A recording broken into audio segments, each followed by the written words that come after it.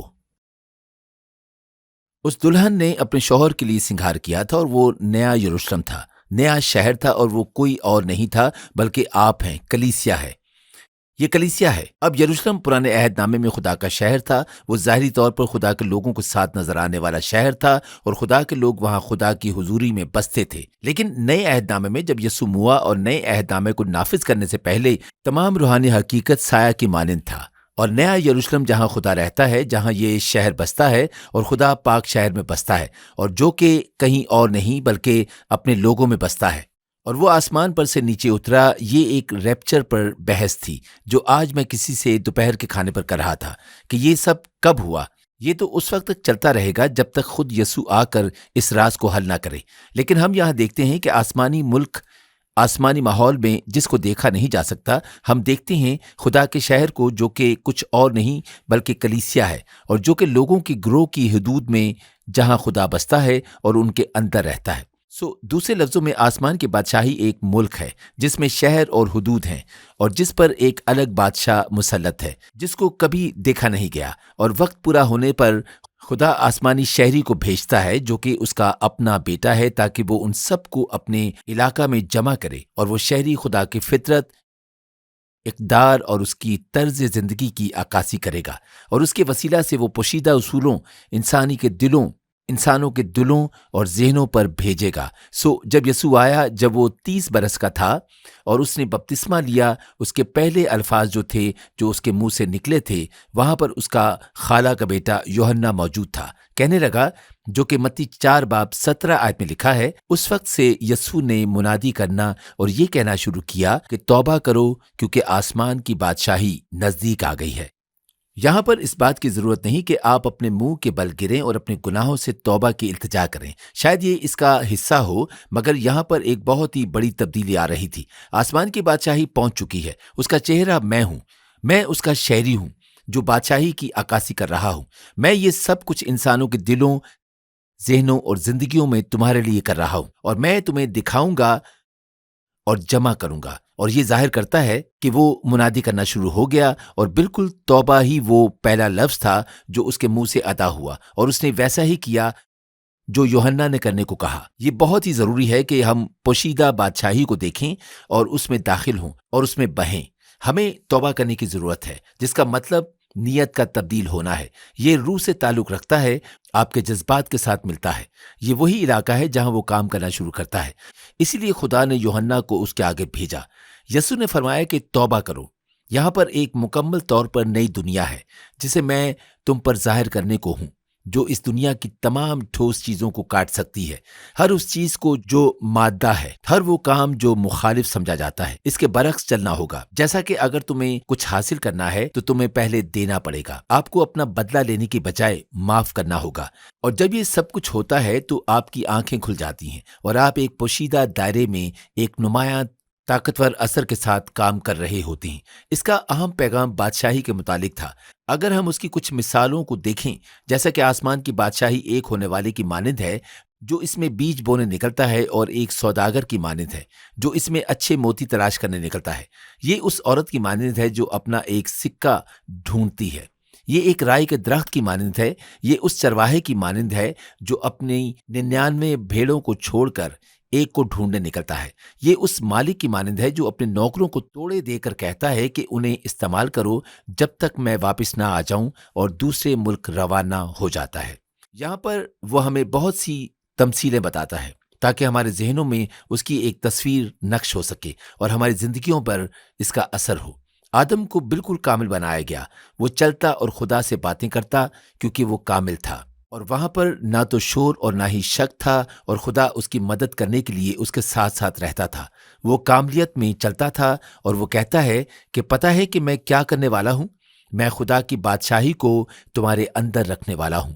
میں چاہتا ہوں کہ یہاں شک کی کوئی گنجائش نہ رہے، اور میں تمہارے حال، مستقبل اور ماضی کے تمام گناہوں کا دام چکانے والا ہوں، تاکہ تو خدا کی قربت میں اتنا بڑھ جائے کہ جتنا قریب کوئی اور نہ ہو۔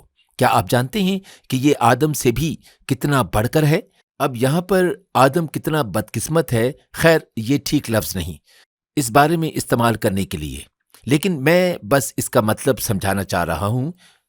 آپ اور میں جانتے ہیں کہ اس کا رحم ہر صبح تازہ ہے، اور ہم کہتے ہیں کہ خدا مجھے معاف فرما، میں تیرے فضل سے اس کو قبول کرتا ہوں، کیونکہ یسوع نے یہ سب کچھ کر دیا ہے، اس لیے ہم اس رشتے کو آگے بڑھا سکتے ہیں۔ یہ طریقہ تو آدم سے بھی بہتر ہے۔ آپ جانتے ہیں کہ اگر کوئی کسی دن آسمان پر جائے تو وہاں پر نہ تو رونا اور نہ ہی گناہ ہوگا، کیونکہ گناہ ایک کامل ماحول میں ترقی کرتا ہے۔ کامل ماحول میں شیطان نے ایک سرکشی کی سوچ رکھی اور کائنات میں گناہ کو داخل کرنے کی کوشش کی، اور ایسا دوبارہ اب نہیں ہوگا، کیونکہ اب یہ خون ہے اس ہمارے خدا کے ساتھ رہنا ہمیشہ کے لیے ممکن کر دیا ہے، ابھی کے لیے، مستقبل کے لیے اور ہمیشہ کے لیے۔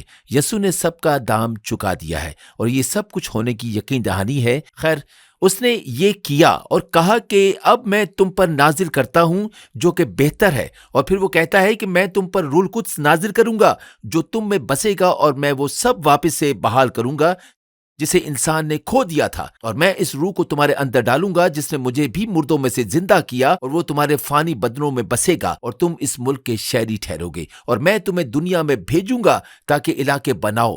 تم اثر و رسوخ کی دنیا میں جاؤ گے اور حدود میں جاؤ گے، اور تم شہروں اور علاقوں کو قائم کرو گے، اور تمہاری زندگی سے اس بادشاہت کی فطرت، تہذیب، اقدار، طرز زندگی جھلکے گی جو پوشیدہ جگہ سے حکومت کر رہا ہے۔ واہ! دوسرا کرنتھیوں 4:18 آیت۔ جس حال میں کہ ہم دیکھی ہوئی چیزوں پر نہیں بلکہ ان دیکھی چیزوں پر نظر کرتے ہیں، کیونکہ دیکھی ہوئی چیزیں چند روزہ ہیں مگر ان دیکھی چیزیں ابدی ہیں۔ جب ہم آسمانی بادشاہی کو دیکھتے ہیں تو ہماری روحانی آنکھیں کھل جاتی ہیں اور تبدیلیاں مکمل طور پر متوقع ہوتی ہیں۔ ہم صرف مختلف چیزوں پر زور دیتے ہیں۔ آپ جانتے ہیں کہ پلاطوس جب یسوع سے اس کی زندگی اور موت کے بارے میں بات کرتا ہے اور کہتا ہے کہ تجھے صلیب پر چڑھایا جانے والا ہے تو تیرے نوکر کہاں ہیں؟ تو اگر تو بادشاہ ہے تو تیرے نوکر کہاں ہیں؟ میرا مطلب ہے کہ میں سنجیدہ ہوں، لیکن یسوع فرماتا ہے کہ میری بادشاہی اس دنیا کی نہیں، اگر ہوتی تو میرے نوکر لڑتے، اور دوسرے لفظوں میں کہ میں یہاں پر مکمل طور پر مختلف سوچ رہا ہوں اور میرے نوکر بھی۔ ہمارا نظریہ بالکل بدل جاتا ہے اگر ہم خدا کی بادشاہی کی طرف نگاہ کرتے ہیں اور ہم اس کی بادشاہی میں نئے سرے سے پیدا ہوتے ہیں۔ اگر ہم اس کمرے کو دیکھیں اور اس کمرے کو تھوڑی دیر کے لیے اگر روح میں دیکھیں تو شاید ہمیں دیکھ کر جھٹکا لگے، لیکن میں یہاں خدا کی حضوری اور فرشتوں میں سنجیدہ ہوں۔ اگر ہم اسے دیکھیں تو یہ ہمارے جینے کے ڈھنگ کو بدل ڈالے گا۔ آپ جانتے ہیں کہ الیشا نے اسرائیل کے بادشاہ کے متعلق نبوت کی۔ جب بھی دوسرے بادشاہ جب اسرائیل کو پریشان کرتے تھے اور حملہ کرنے کی کوشش کرتے تھے، آپ جانتے ہیں کہ کیا ہوا تھا۔ الیشا مسلسل بادشاہ کو بتاتا رہا کہ تو وہاں جا، وہ وہاں پر موجود ہے۔ بادشاہ وہاں جاتا ہے اور اسے حیران کر دیتا ہے اور جنگ میں اسے شکست دیتا ہے۔ جب واپس آتا ہے تو پوچھتا ہے کہ میرے عملے پر سیٹی بجانے والا کون ہے؟ یہ ایسا کچھ تھا جیسا اس وقت یہاں چل رہا ہے۔ وہ کہتا ہے کہ سیٹی بجانے والا کون ہے؟ وہ کون ہے جو یہ سب اسرائیل کے بادشاہ کو بتاتا ہے جو میں اپنے بیڈ روم میں کہتا ہوں؟ اور پھر وہ اسے بتاتے ہیں کہ وہ ایک نبی ہے۔ وہ بتاتا ہے کہ میں اسے جانتا ہوں۔ وہ پوشیدہ چیزوں کو بھی دیکھ لیتا ہے، وہ جانتا ہے۔ پھر وہ کہتا ہے کہ جاؤ اسے ڈھونڈ کر لاؤ تاکہ ہم یہ چیز ختم کر سکیں۔ 2 سلاطین 6:13 آیت۔ اس نے کہا جا کر دیکھو وہ کہاں ہے تاکہ میں اسے پکڑواؤں گا، اور اسے یہ بتایا گیا کہ وہ 2-3 میں ہے۔ تب اس نے وہاں گھوڑوں اور رتھوں اور ایک بڑے لشکر کو روانہ کیا۔ انہوں نے راتوں رات آ کر اس شہر کو گھیر لیا، اور جب اس مرد خدا کا خادم صبح کو اٹھ کر باہر نکلا تو دیکھا کہ ایک لشکر میں گھوڑوں اور رتھوں کے شہر کے چوگرد ہے۔ اس خادم نے جا کر اسے کہا اے میرے مالک، ہم کیا کریں؟ اس نے جواب دیا خوف نہ کر، کیونکہ ہمارے 7 والے ان کے 7 والوں سے زیادہ ہیں۔ اور الیشا نے دعا کی اور کہا کہ اے خداوند اس کی آنکھیں کھول دے تاکہ وہ دیکھ سکے۔ تب خداوند نے اس جوان کی آنکھیں کھول دیں، اور اس نے جو نگاہ کی تو دیکھا کہ الیشا کے گردا گرد کا پہاڑ آتشی گھوڑوں اور رتھوں سے بھرا ہے۔ جب ہم پوشیدہ چیزوں کو دیکھنے لگتے ہیں تو یہ ہمارے حالات کو دیکھنے کے نظریے کو بدل دیتا ہے۔ جب ہم اسے دیکھتے ہیں کہ خدا ہمارے ساتھ ہے تو کون ہمارا مخالف ہوگا؟ تو یہ ایک حیران کن چیز ہے۔ آپ موسیٰ کو دیکھ سکتے ہیں کہ جب اسرائیل پر حملہ ہوا تو وہ لڑ رہے ہوتے ہیں اور آدمی تلواروں کے ساتھ لڑ رہے ہوتے ہیں اور ایک دوسرے کی جان لینے کی غرض سے حملہ کر رہے ہوتے ہیں، تو ان کے پیچھے ایک پوشیدہ قوت نور اور تاریکی کی ہوتی ہے جو کہ ہماری جسمانی زندگی کے پیچھے جیتنے کی کوشش کر رہے ہوتے ہیں۔ یہاں روحانی جنگ چل رہی ہوتی ہے جس میں تاریکی کی قوتیں نور کی قوتوں پر غالب آنے کی کوشش کر رہی ہوتی ہیں، اور ہمیں اسے دیکھنے کی ضرورت ہے۔ کیا آپ جانتے ہیں کہ موسیٰ پہاڑ پر بیٹھا یہ جنگ دیکھ رہا تھا اور وہ اس لڑائی میں خون کو بہتے دیکھ رہا تھا؟ وہ اپنے بازو اٹھاتا ہے اور دعا کرنا شروع کر دیتا ہے، اور جیسے ہی وہ دعا کرتا ہے ویسے ہی یسوع ان امالیکیوں کو پیچھے دھکیلنے لگتا ہے۔ یہ ایک روحانی اثر ہے۔ ان کی تلواروں، بھالوں، برچھیوں، کمانوں کے پیچھے روحانی قوت موجود تھی جو کہ بہت ہی طاقتور تھی، لیکن جب موسیٰ تھک گیا اور اپنے بازو نیچے کیے کیونکہ وہ انہیں سنبھال نہیں پا رہا تھا، تو ایک دم سے تاریکی کی قوتوں نے اسے واپس پیچھے کی طرف دھکیلنا شروع کر دیا، اور آپ اس پوشیدہ اثر کو نظر آنے والے پر دیکھ سکتے ہیں۔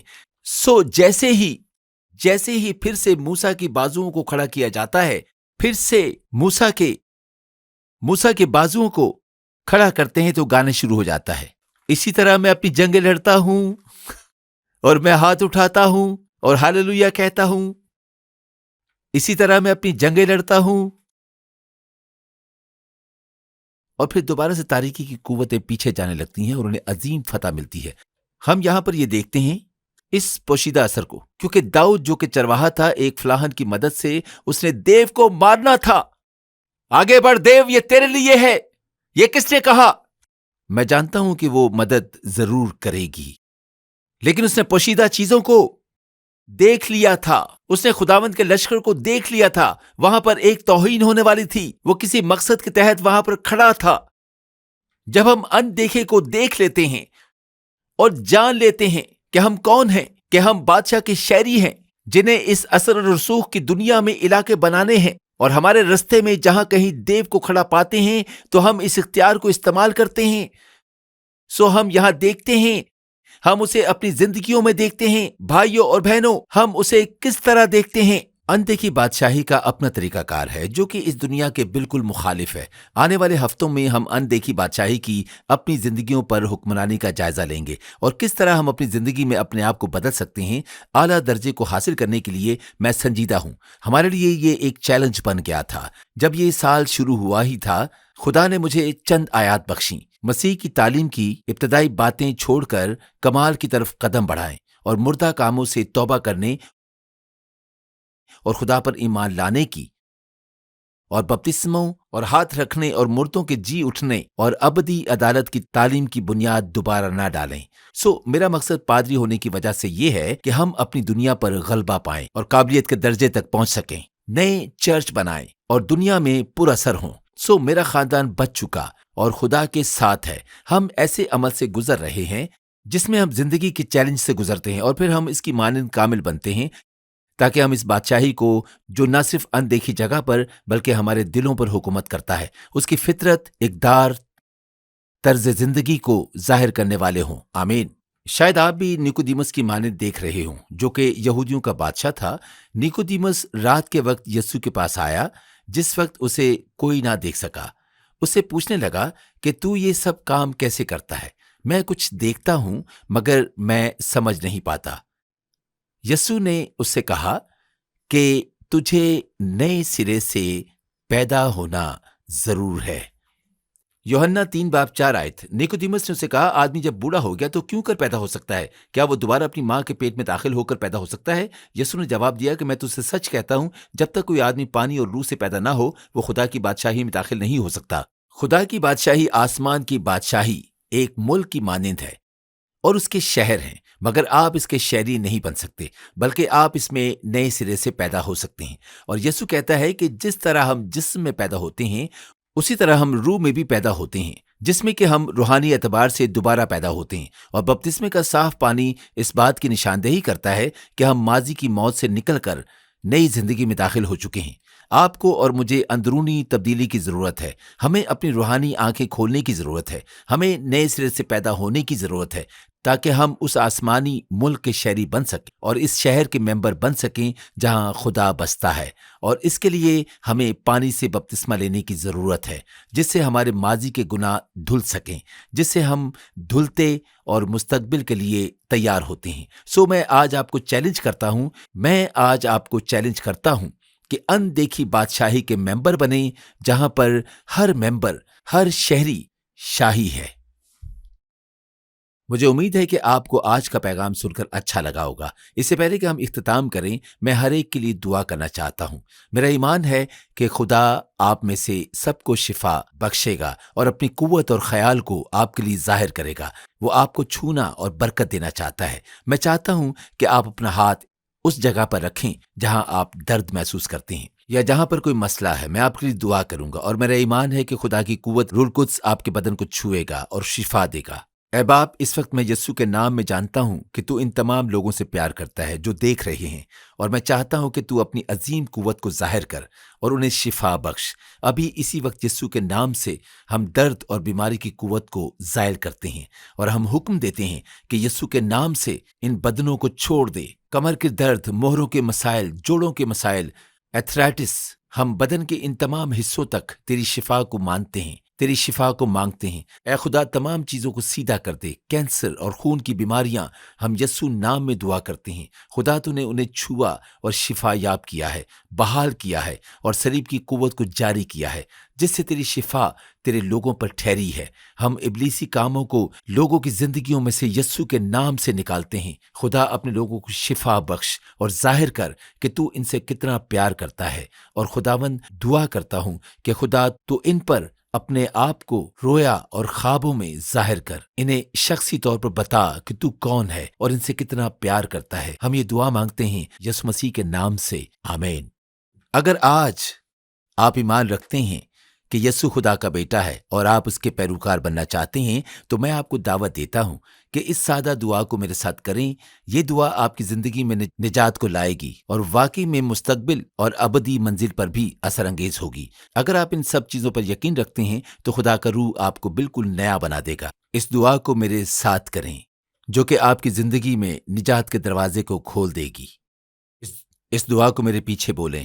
اے باپ، میں یسوع کے نام میں تیرے پاس آتا ہوں. خداوند، میں اقرار کرتا ہوں کہ میں گناہگار ہوں. مجھے تیرے فضل کی ضرورت ہے. میں ایمان رکھتا ہوں کہ تو میرے لیے صلیب پر موا اور پھر جی اٹھا. مجھے تیرے فضل کی ضرورت ہے. مجھے بچانے کے لیے میں تیرا شکر گزار ہوں. یسوع مسیح کے نام سے، آمین. اگر آپ نے یہ دعا کی ہے تو خدا کا اطمینان آپ پر آ چکا ہے اور اب آپ اپنے آپ کو بالکل نئی زندگی میں دیکھیں گے اور یسوع کی پیروی کریں گے.